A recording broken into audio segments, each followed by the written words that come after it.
Welcome back sa ating channel. At for today's video ay aalamin natin kung bakit nga ba nagkaroon ng problem ngayon na internal server error sa GCash. So marami yung hindi nakapag-open dahil sa problem na ito. So ayun guys, so open natin ang ating GCash. Ayan. So ito nga siya. Ulitin natin, ilagay natin ang ating MPIN. Try natin kung maka-open tayo. So ganito guys yung nangyayari kapag ino-open ko yung aking GCash. So mayroon siyang something went wrong, internal server error. Tapos mayroon siya ditong learn more and okay. Ayan. Tapos ulitin ulit natin. Ayan. So wala talaga guys na nangyari. So marami na rin akong nakitang mga sinasabi sa social media na kailangan daw nating i-uninstall at i-install ulit itong GCash and then re-login tayo. So wala pa rin nangyari. Wala pa rin na-resolve sa issue na ito. At nag-try na rin ako guys ng uninstall at saka install ulit. Yun nga talaga ay wala talaga guys. So yung next move na ginawa ko dito, ang ginawa ko ulit ay ayan, nag-clear cache ako. Ayan, clear cache and then yung isa yung clear data at wala rin talagang nangyari. Tapos nag-login ulit ako gamit ang aking MPIN sa GCash ko. So ito pa rin siya.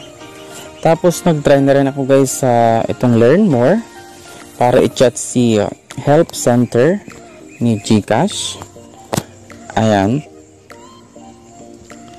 Ito, chat with Gigi. Ayan. Ito yung ginawa ko kanina.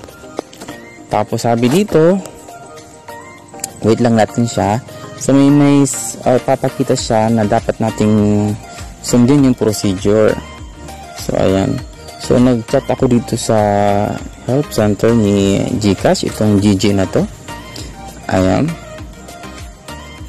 Ayan, agree and let's go lang tayo dyan. Tapos, yung name natin dyan, ilagay natin kung ano yung name natin.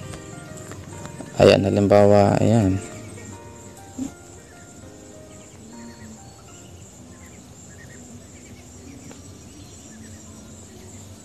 Ayan. Tapos, pipili tayo dito ng problem natin kung ano yung gusto nating ma-resolve. Ayan, so I can't log in. Ito yung problem ko kasi hindi ako makapag-log in talaga. So ayan, and then ito siya, pipili tayo dito kung alin yung na-encounter natin. So lately naman, ano siya, my device was detected to have settings that are not secure, pero hindi talaga ito yung issue na ngayon. So ilalagay ko na lang dito is I encountered something else kasi hindi na nga talaga ako makalag in. Tapos ilalagay natin dito guys yung ating GCash number. Ayan. Tapos ayan, click natin yung arrow na yon. And then ito yung sabi niya, here are some ways to get back into your account. So sabi dito, ayan guys, change your network settings. Ayan, yung una, change daw yung ating network settings. Kung meron kayong other wifi or mobile data, pwede rin naman yun. Update or reinstall the GCash app, yung number 2. Ito naman na number 3, force close the app and relaunch it. And then number 4, restart your phone to refresh your device. Number 5, wait at least 10 seconds of time for the GCash app to load before entering your MPIN. So may note pa siya, ensure that your GCash app is of the latest version.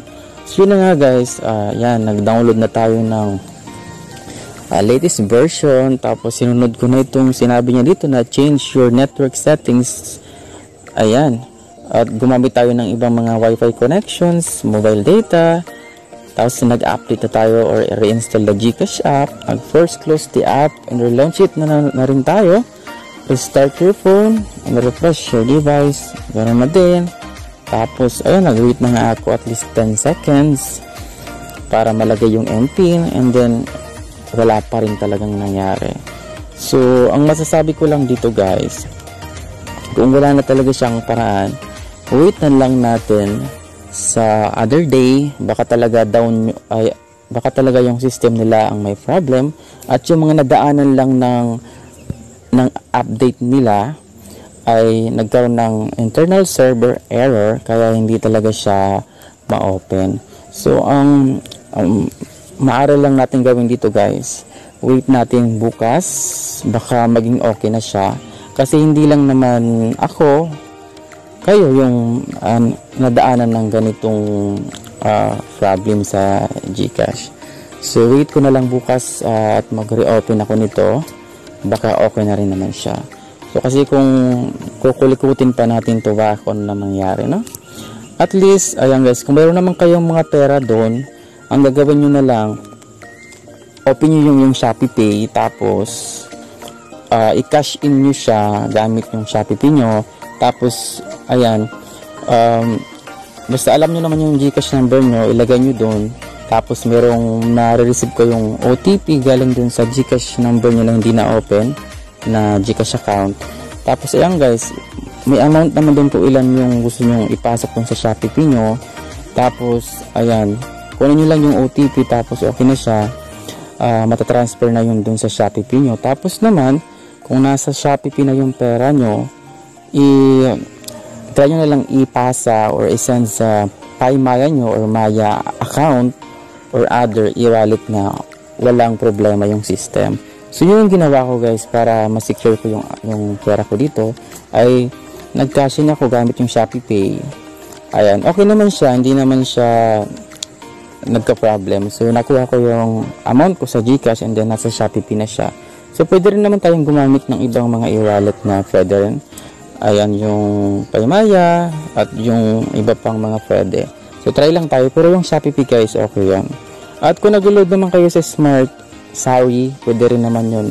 I-cash in nyo siya para maging load. Tapos pwede nyo na siyang ma-withdraw dun sa Smart Sari nyo. So pinaka best option ko lang nito is Shopee Pay talaga. Ayan guys, so yun lang ang maaari kong maipayo sa inyo. Ayan guys, bukas baka okay na siya, so wait na lang natin. So don't worry guys, kasi bukas or sana nga bukas, ayan, magkaroon po ng ma-open na natin ang ating mga GCash account. Ayan guys, at hanggang dito na lang po tayo, at maraming salamat sa inyong pagtutok guys sa aking video ngayon, at maraming salamat ulit, and thank you.